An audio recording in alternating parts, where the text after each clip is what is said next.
Technology has promised to revolutionize education for decades, but most platforms still replicate old models with shinier interfaces. I'm Curtis Clark alongside Troy Kay. When we co-developed Catalyst for Change, we wanted to engage with the leaders, the builders, who are genuinely reimagining how learning happens. Our guest today isn't just creating another ed tech solution. They're fundamentally rethinking how skills are developed, validated, and connected to opportunity. What they're building has implications far beyond their platform, and the conversations it's sparking are exactly what this sector needs. It is my pleasure to introduce Candice. Candice is co-founder and co-CEO of Disco, the AI-first learning platform that's reimagining how organizations unlock human potential through social learning experiences. Candice previously served as global GM and head of business at Wattpad, where she helped scale the mobile storytelling platform to over 100 million users. With a background that spans building corporate venture arms, managing early stage funds, and advising companies through major inflection points, Candice is driven by a core belief that learning and community are the two greatest levers for transformation. Candice, welcome to Catalyst for Change. It's so great to be here, and thanks for such a lovely introduction. Oh, it truly is an honor to have you join us. And this is going to be a great conversation. And let's just start that off by asking the question, traditional online learning often replicates classroom structures in that digital space. Now, how does your philosophy of learning challenge these inherited practices? And what principles guide how Disco approaches that learning experience?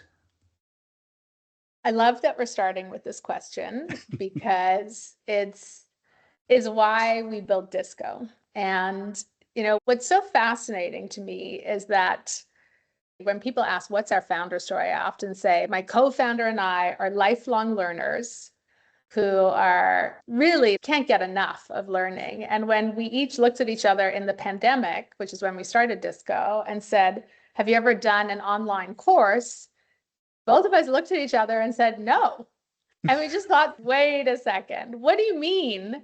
Neither of us had ever taken an online course. What we realized is that online learning took the worst of what learning was to offer because it was the easiest thing for them to do. Online learning really became a glorified content repository. And the very nature for at least ourselves was we don't learn that way. You don't learn through content consumption. In fact, if you look at online courses and completion rates and recall rates, it's pretty horrific. I think it's under a few percent of people actually ever finish online courses.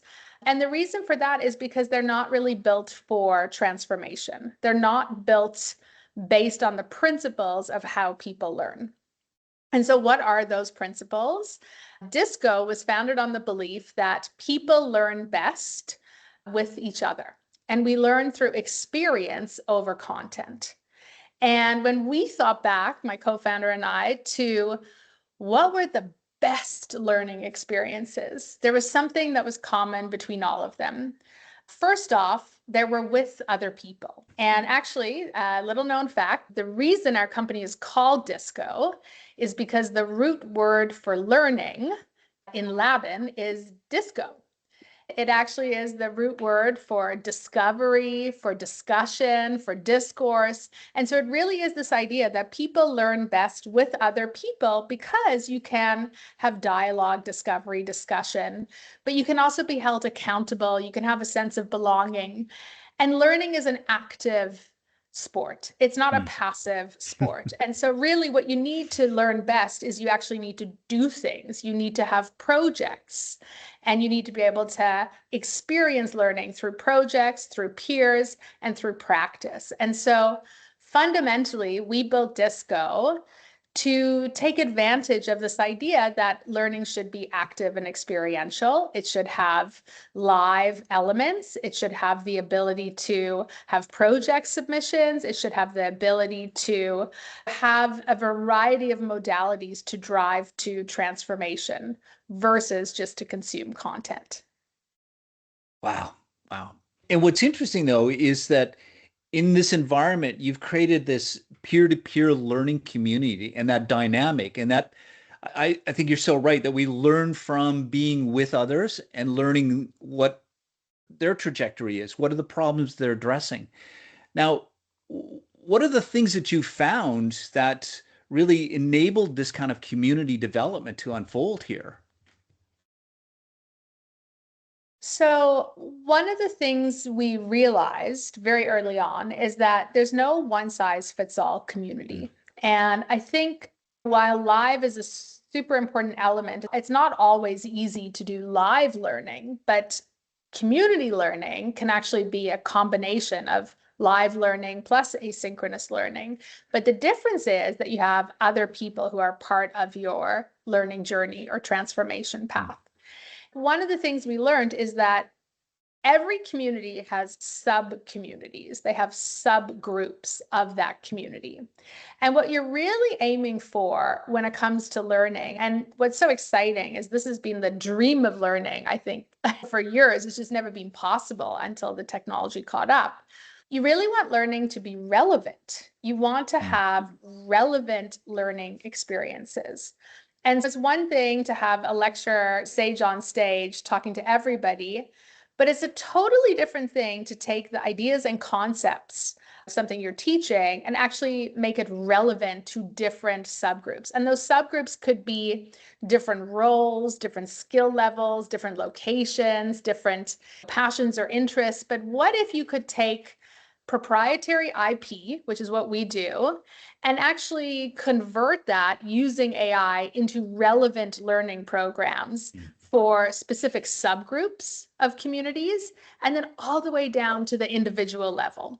So it's not that you only learn with other people, it's that you want to have a mix of the traditional IP, then make it relevant to the subgroup so that you can workshop with other people, learn from other people, and then you want to have your own personal learning journey that makes it super relevant for you. And so I think we've learned a lot around what makes community work, and that a lot of people use the language of social learning or community, but they don't really implement it in a way that allows for the transformation to really happen.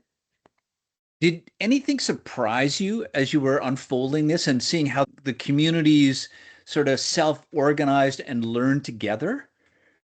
Very much, yes, many things. I would say I didn't realize actually, because we built this from a lived experience. This was our own feeling. It was like looking at what makes learning great for us. And I'd had small forum learning experiences or smaller group learning experiences. What would actually surprise me is how much science there is behind this methodology. And I think that's where it gets really interesting, is if you look at there's phenomenal science of what drives behavior transformation, what drives retention. And it's often doing the things that are most difficult. Like it's harder to arrange for a peer group to get together.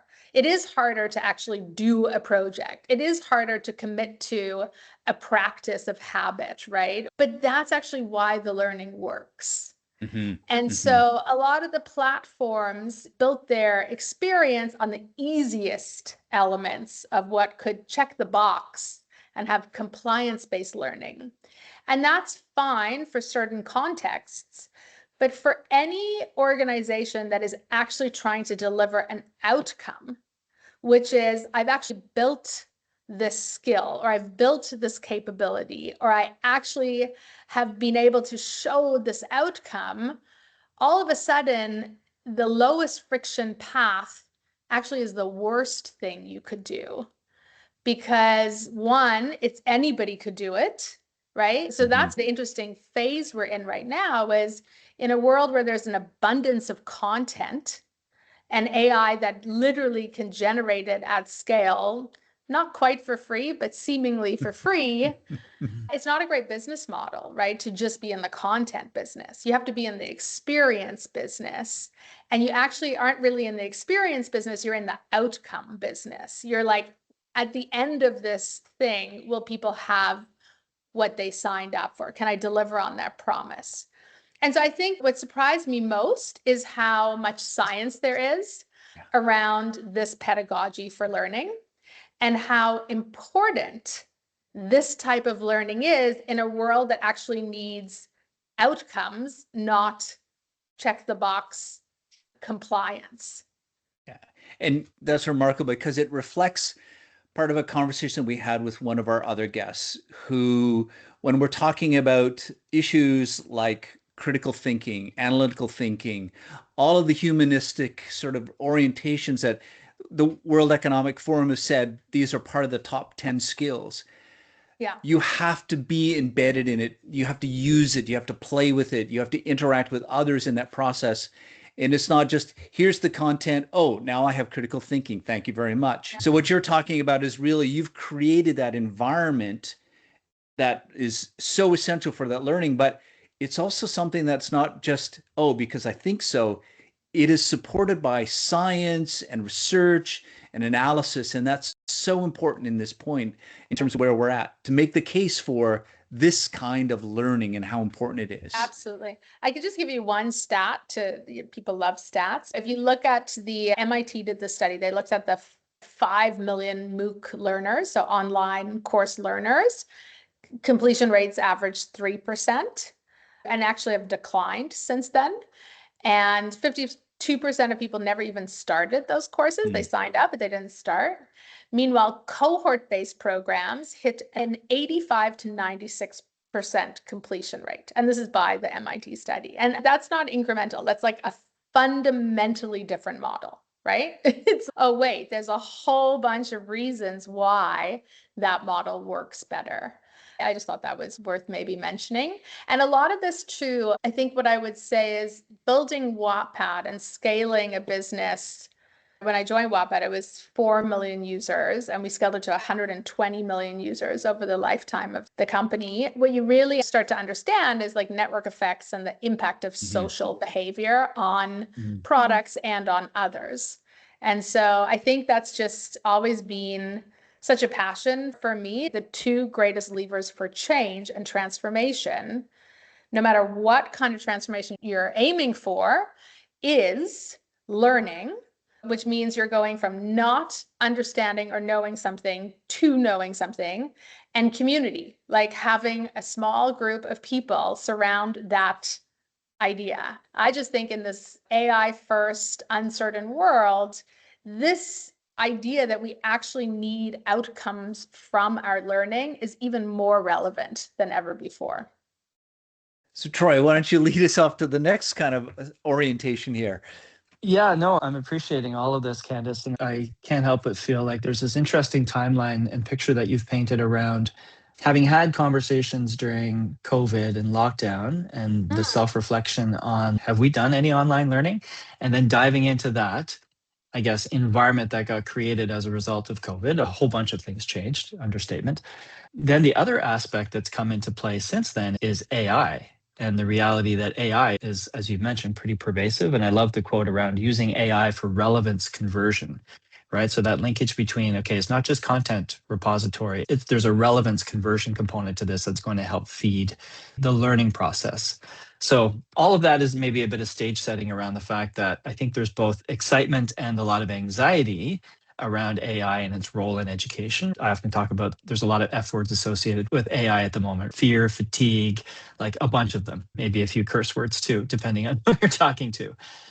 You've been at this for a while. I'm curious, from what you've observed and also from the feedback that you've had from the community that has engaged on Disco, where have you seen AI genuinely enhance that human learning and connection component?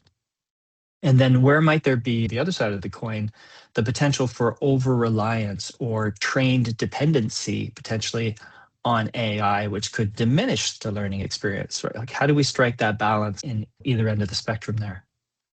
This is one of my favorite questions. And an area that I'm super excited by. And I think a lot of people also get this wrong when it comes to learning. So let me just take you back. My background actually came from AI. After I left Wattpad, I actually created an AI fund, and we invested in about 14 AI first startups in the Toronto tech ecosystem. And specifically, it was machine learning AI, not generative AI. But what that did for me was just expose me to the power of machine learning, and even the promise of personalization at scale can happen because of the machine learning algorithms. And in fact, I'll just take you to an interesting anecdote. Wattpad grew to 120 million users without a single paid ad. Like, we didn't do any paid advertising. And really what drove it was our machine learning algorithms, the right piece of content in front of the right person at the right time. And then they would share that with others that they knew. And so I think that's important context for even building Disco, which is AI is very powerful. And I think there's two very important pieces of AI when it comes to learning right now. So one is to build really exceptional learning programs is a lot of work. There is a lot of manual labor that is tedious labor in designing effective programs. You got to generate the content and the curriculum. You have to build lessons. You want to build quizzes. You want to build projects. You want to set up cohorts of like-minded people. You want to have automations that nudge people. And so what's fascinating is we get very excited that this is a very difficult task. And the reason I say that is because even a few years ago, this is like really true, it would take so many people to run an effective social learning program, right? You'd have to take a curriculum, generate the personalization for each separate cohort, maybe generate some personalization for each person. You'd have to create quizzes or lessons. You'd have to create assignments. You'd have to figure out how you automate all this.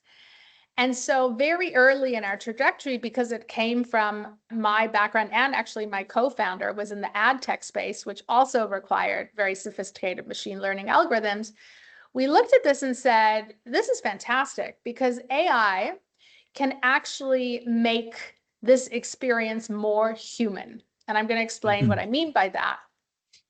I think a lot of people look at AI as replacement technology, and that scares bejeezies out of people. People look at this and say, learning is not even going to exist because the AI can just answer the questions, or is my role going to exist? What I think about is actually, how does AI for a learning operator allow them to do more human work than they've ever done before? The reality of anybody in these businesses is they have the aspiration to build these effective, transformative programs, and they love the content curriculum and the facilitation and getting people to these outcomes. But their reality is that they are buried in all of this manual and tedious work around the operations of running a learning program. And actually, AI can be like your small but mighty team of agents that help you operate this at scale. And that's really what we built into Disco, is how can we build tooling that are AI specialized agents that help at every step of the way. So we have this incredible tool in Disco, for example, that can take any form of IP, whether it's your product documentation to your book that you've built or your videos, and actually do the first draft of your program generation with lessons, with projects, with quizzes, saving tons of time. It can help you answer questions from your community or cohort. And I think the question you're asking is, should we be scared of AI or should we be excited by it? And I'm going to say, I think it all depends on how you use it. But especially for organizations that are trying to build transformative outcomes from their learning, you need these co-pilots to make it work. And you need a platform that can really help you operate the learning minutia that actually wasn't very human in the first place. So that's part one. Does that make sense? Yeah, it makes a ton of sense. It's a bit of the great promise of AI, right? It's that it's a tool that enables more human capabilities in what you've described, right? It's taking out the sort of the grunt work, the administrivia, painful process that can happen to get you to where you need to be able to drive to outcomes. Like it expedites that is the ideal here. So that's what I'm hearing. And I think that's what I'm also hearing in terms of some of the fear that exists around it is, are we moving it too fast? Are we not having a human component in that creation piece of it? Like certainly academia is a bit concerned with that idea as well. Like, where's my value if AI is creating all this for me? They just have to shift their thinking to focus on the outcome and teaching the other humans in the room. That's your value. That's the shift. Yeah, I would say it's a draft, right? It's your co-pilot and your partner versus the, like in the hierarchy, like the AI works for you, you don't work for the AI, right? So it's like super important that there is a human in the loop. And it's super important that there is a context layer that is human first, but there is tremendous value in the operational ability that AI can bring. I actually think that's only half the story, though. So the second part of the AI story for learning has been really interesting to watch unfold. I have young children too. I have teenagers. And so I've been fascinated by the learner experience when it comes to AI. And so it doesn't just stop at the operator experience. I actually just wrote an article for Forbes that I'll share with you, which says 2026 is the year learning becomes human again. And there's two kinds of learning that's happening right now. There's human to human learning, like we're talking about, that's supported by AI to make that human to human learning work well. But there's a second interesting modality that's coming to bear, which is human first AI. So if you think about a hierarchy, the best thing is to be in person with people. The second best thing is to be virtual with people supported by AI. And I think the third thing that we can't discount is that the way generative AI works is it's very human-like. It's not human, but it's human-like.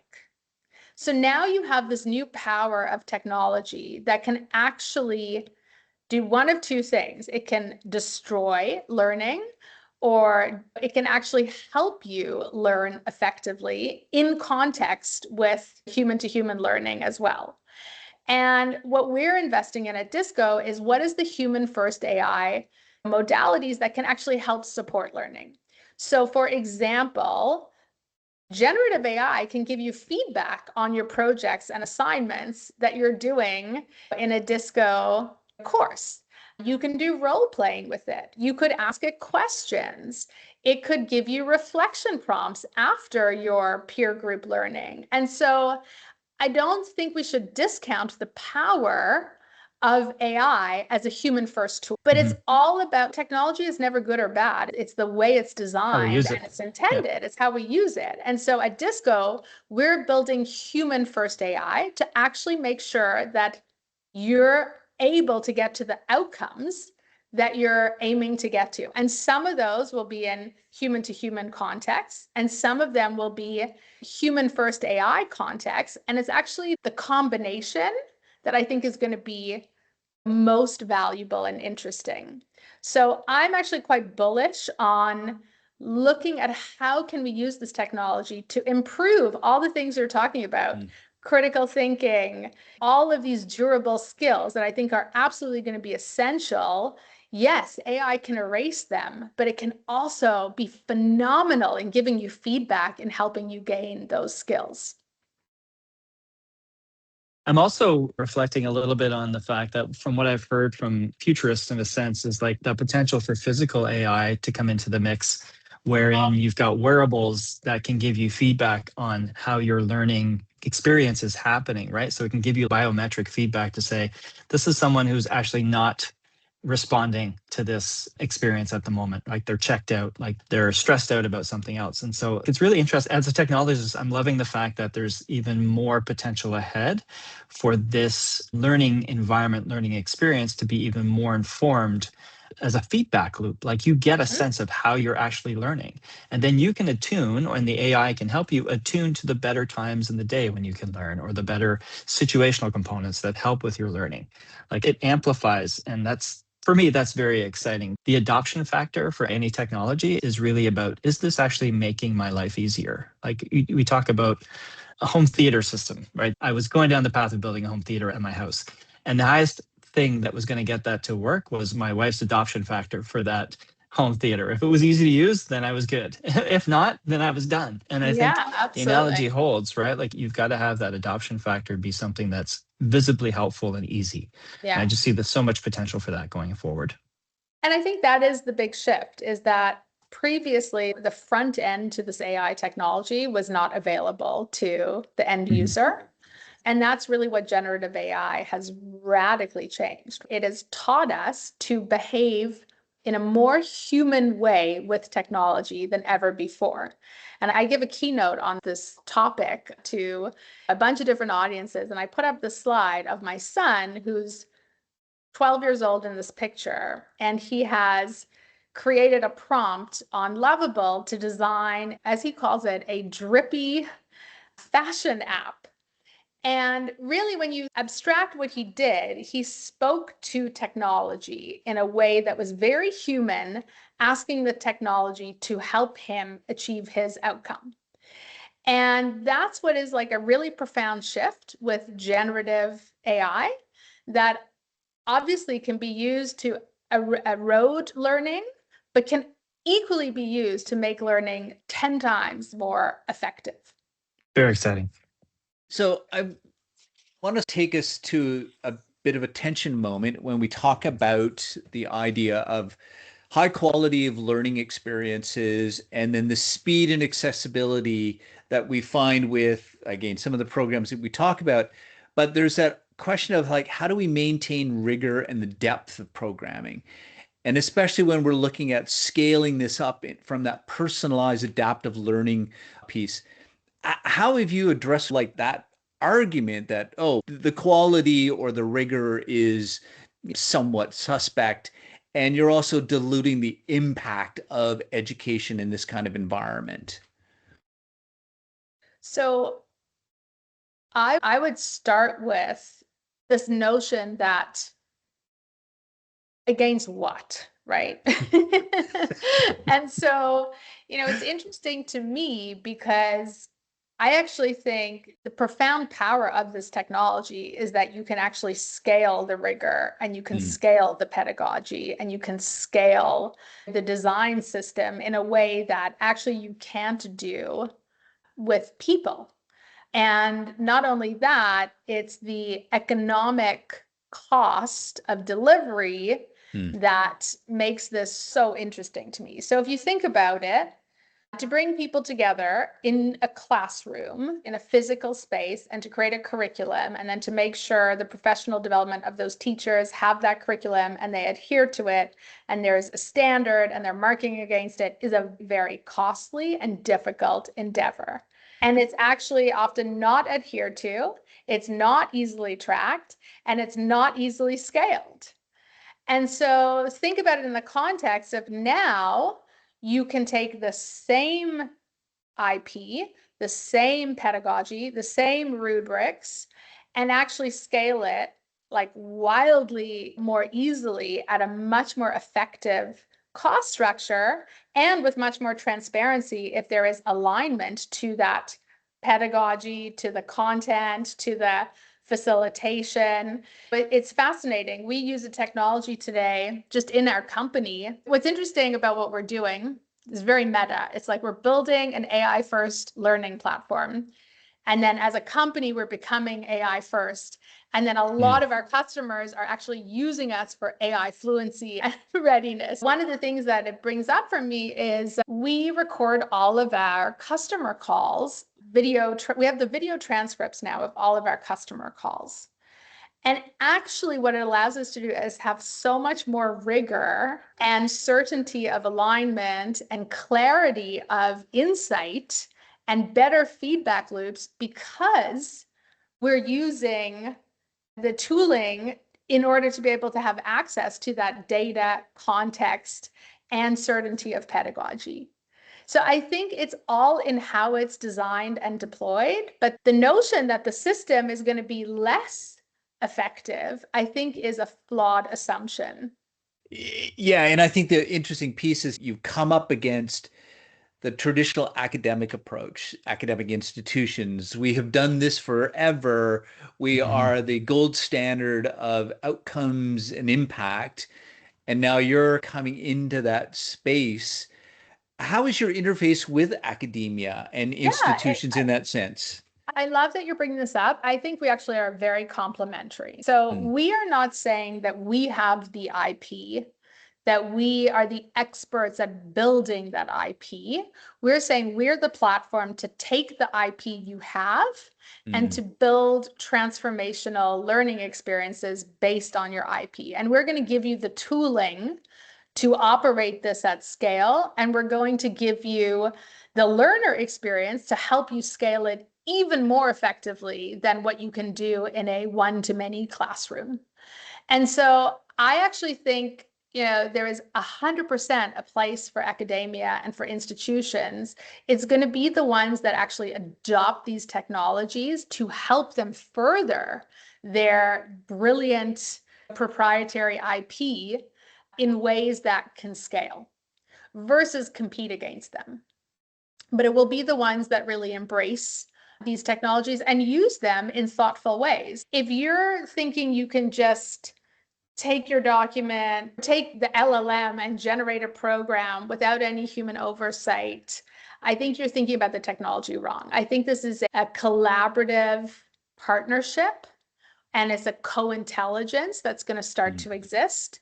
And you're going to need the infrastructure to make sure that you still have the discernment, the judgment, the taste, the curation, the experience layer of humans and AI in a future landscape where AI is just another type of entity.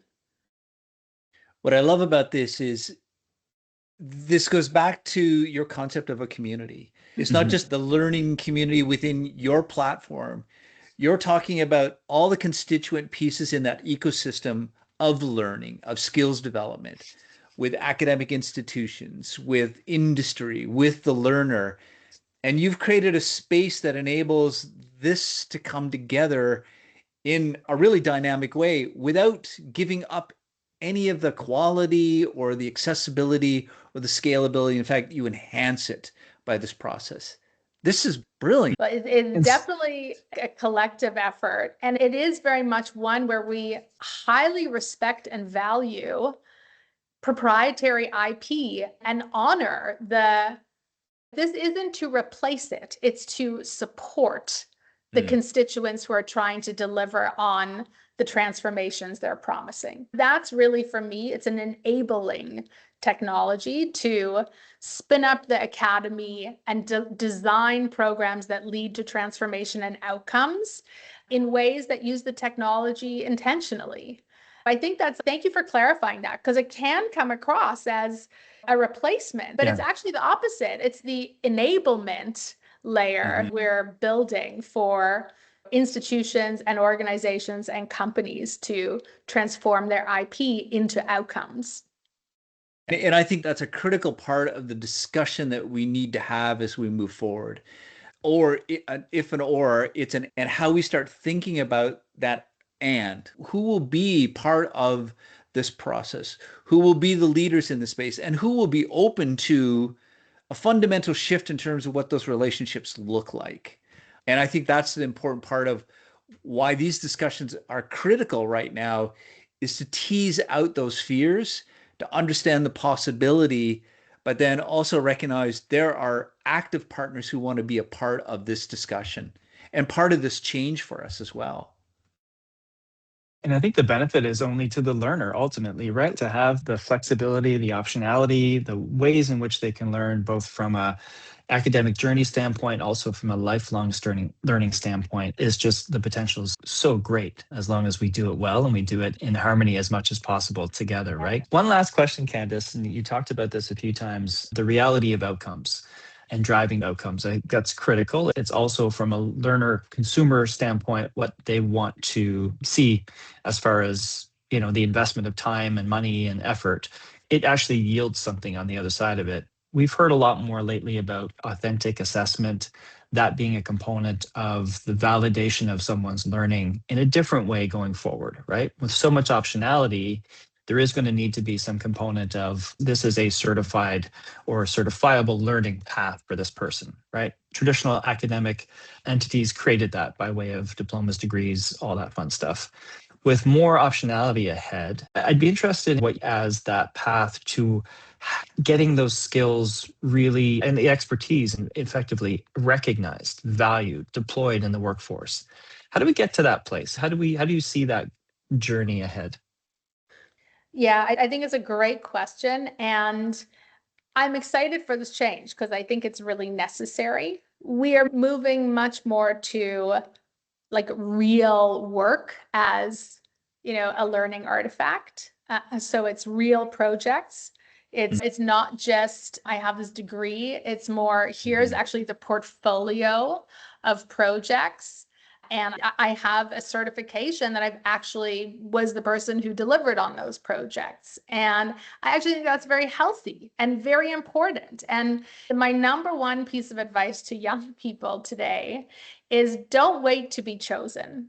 You have more tooling than ever before for you to create and do whatever you want and what your imagination is the limit. And so in a world where it truly has been democratized, the ability to learn, the ability to create whatever you're intending to create, the ability to connect, what people are going to look for are the durable skills that you've mentioned. And I'm a big believer in that. I also wrote an article that I can share with the audience on Maslow's hierarchy of AI fluency. And the biggest piece of it isn't AI skills. It's actually the durable skills that get you to cross the chasm. It's the curiosity, the agency, the critical thinking.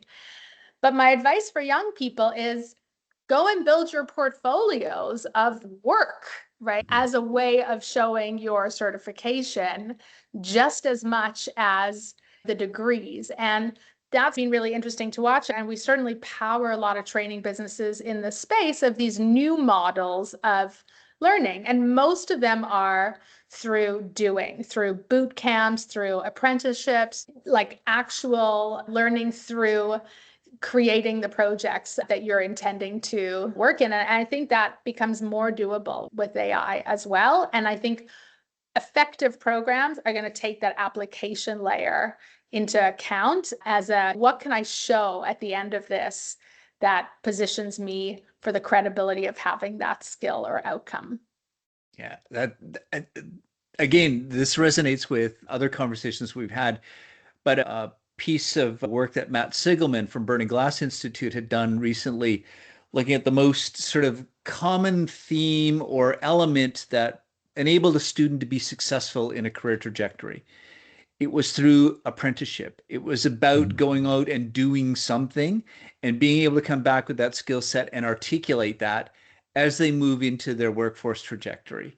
So again, what you're saying is exactly that. Let's give them those experiences and articulate the competencies within the work that an individual is doing. I have spent this many hours in a seat and thus I get a credential, but I can't really tell you what I've learned or the competency framing of that. Yeah, I also think like in a world where many of the skills that our academia are teaching are being challenged, the capabilities that AI will do versus the work that humans will do is in flux right now. And one of the things that's been so interesting to witness is the timeless skills that aren't actually taught in many programs, right? The skills around communication and empathy and judgment and taste and agency and resilience, and my list can go on. I think these are going to become incredibly important skills that can be introduced into and must be introduced into the curriculums of the future in order to create the outcomes that these programs are promising. Listen, Candice, we have come to the end of our time, and I know that you're incredibly busy, and we don't want to encroach on any more of your wonderful opportunities to speak with us.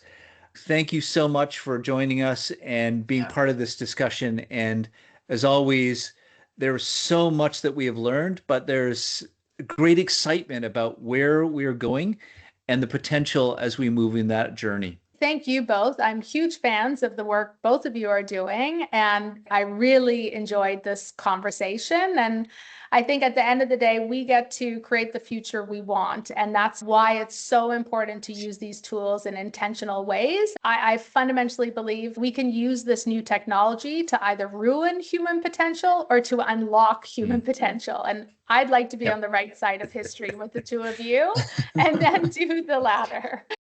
Again, another great conversation, Curtis. I come away from these, honestly, every time super excited about the potential of what's ahead. To bring it back to what Candice was saying at the end, right? There's just so much positive potential around this. And one of the things that really resonated with me in the moment right now is her comment around advising young kids today, don't wait to be chosen. And that resonated with me because I've got a kid who's applying to a post-secondary institution. They're working on their portfolio, and they were up late last night, and they're not going to class today, the grade 12. And this whole reframing for me was about, you know what, I shouldn't be so hard on them for not going to class because they're actually working on the thing that's actually going to be the skill that they need to have going forward in the career that they want to create. So don't wait to be chosen really hit the nail home for me. It's like there's so much opportunity for learners out there to choose a whole bunch of different tools, technologies, learning platforms. Like all of that is so widely available and so modern now. It's super exciting. I don't know how you felt, but that one for me just drove it home personally and professionally. Yeah. And this is the accumulative effect. Each conversation we had, I get more excited about the possibility that this is not a doom sort of scenario. There are moments here that we can latch on to and be a part of that change, and how essential that is to be the agents of that shift. The fact that your child is actually off spending time articulating their competencies and reflecting on that's an incredible opportunity. So often don't enable that kind of learning, that kind of reflection that is going to be so important. It's interesting. It was at an event last night, and David Suzuki was speaking, and he was reflecting on his youth and his relationship with his father, and the ability to always be the agent of your success. Get out and don't just sit back and let it come to you. You need to take that moment. And his career was, I would say, articulated by that kind of atmosphere and that kind of attitude all the way through. Don't wait to be chosen. Here's the moment for you to take control. And I think we're in a really interesting space for that. Great chat. Looking forward to the next one as always. Take care. Take care.